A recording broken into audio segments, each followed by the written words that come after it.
Mr. Secretary, a couple of days ago, in the last hearing when you were here, we somehow settled the issue that restitution is not a requisite for an applicant to the WPP. Is that correct? It's not in the law. But sa akin ko kasi, hindi lang po batas na nagdidictate dito. It's also what is morally right, what is expected of us. Yan po kasi kahit hindi nilagay sa batas, mga given po yan sa ating lipunan. What do you mean by that, Mr. Secretary? Kasi wala nga sa batas yung ano. Wala yung, nga sa batas. Yung Then, ano requirements ilalagay mo sa batas? for admission to the witness protection. Ang restitution is not part of it.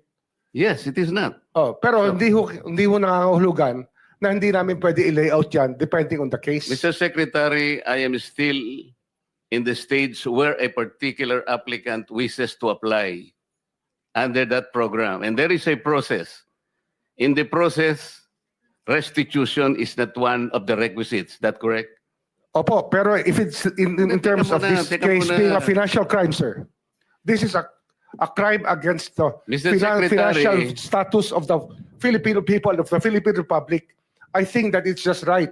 Mr. that we ask. Secretary, are you amending the provision of the No, law? sir.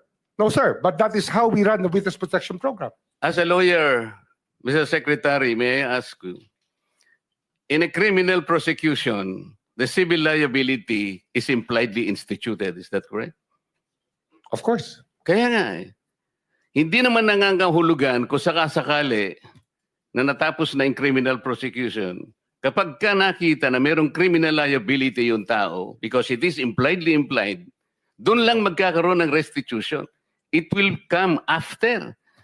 Paano mo sasabihin na magre-restitute ang isang tao? Meron na bang findings kung magkano i-restitute on how it can be restituted?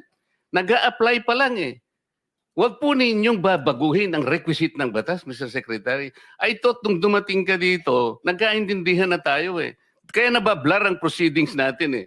Kaya nga kinote ni, siguro, ang chairman kanina gusto kong ituloy ito. Sinabi niya, nagpa-interview siya, na goodwill and sincerity should be done para i-test. Pwede ba yung ganito? I respect your opinion, sir. But It that's is not how, my opinion, it is in the law, Mr. Secretary. Yes, sir. Yes, sir. But I am And operating. the arbiter Sir, is can I the speak, law. sir? May I speak, sir? Yes, you I'm are operating from the Senator Marcoleta, from the kindly allow vantage point of the reason behind the law, sir. What is the reason behind the law? So that we can get justice, and justice can only be attained if there is restitution. So that is the principle behind all of these things that we are talking about now. Mr. Secretary, restitution will come after. It cannot be. Sir, it can cannot come before or after, sir. It can come before or You after. cite the law that it come before. Wala nga po sa batas eh. Sir, Huwag po ninyong babaguhin ang batas, Mr. Secretary. we are operating on a unique set of facts, and we are, all of these matters are being evaluated because the gravity of this financial crime cannot be underestimated, and that the more assets that we're able to preserve at the outset, the better for our country, sir. Mr. Secretary, I'm very sorry for such a reasoning like that. Alam mo, nakikinig I'm very ang sorry, buong sir. bansa. Also, sir, I'm very sorry too if you do not agree with me. But I respect your opinion, sir, and we will carry out our job as we deem fit, as we see. Mr. Chair, I said that the I country am not needs. expressing an opinion here. I am articulating the provision of law. You do not change the provision of law, Mr. Secretary. You may be disbarred from doing this. Then it's your opinion, sir. It's your option, sir. Sinabi ko na nga, hindi ko opinion dito. I am Then it's your option, articulating the sir. It provision of is law. what you wish to happen. That you may proceed Ikaw ang with what you nagbibigay wish. ng opinion, nilalagay mo yung restitution to test the goodwill of a possible applicant. It is not in the law.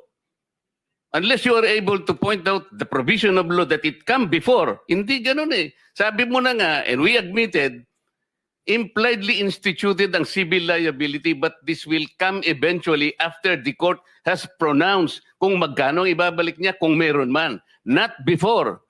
Thank you, Mr. Chair. Are you done, Senator Marcoleta? Thank you. Okay. So next in line is Senator Padilla.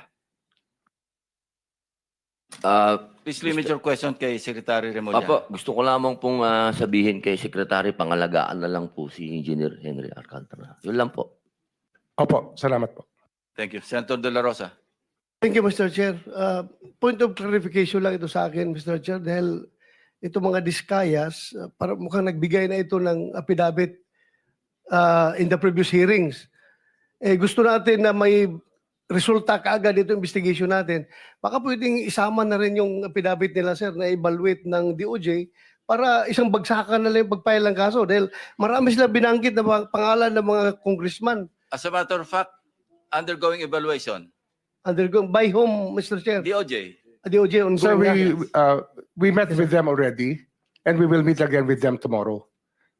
Kasi nawala nga yung kahapon, sir. No? We lost the time yesterday. We were supposed to meet yesterday. Hindi lang po natuloy.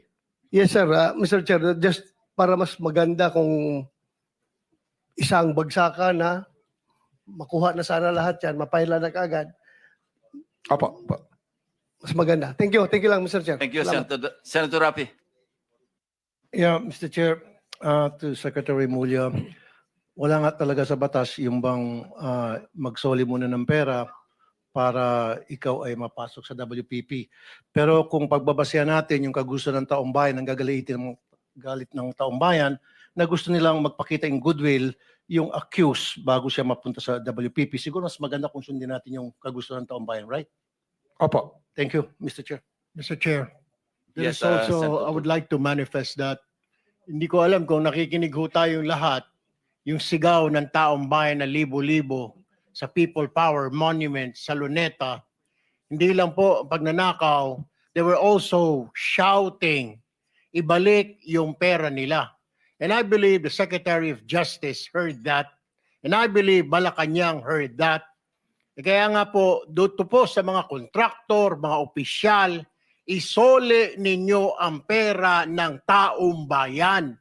Hindi po batas ang pinag-uusapan. Wala ho tayong pakialam sa batas na yan. Sometimes, you have to bend the law to be able to please the people. Mas mataas po ang taong bayan sa batas. Am I right, Secretary Remulla? Yes, sir. Thank you, Mr. Chair.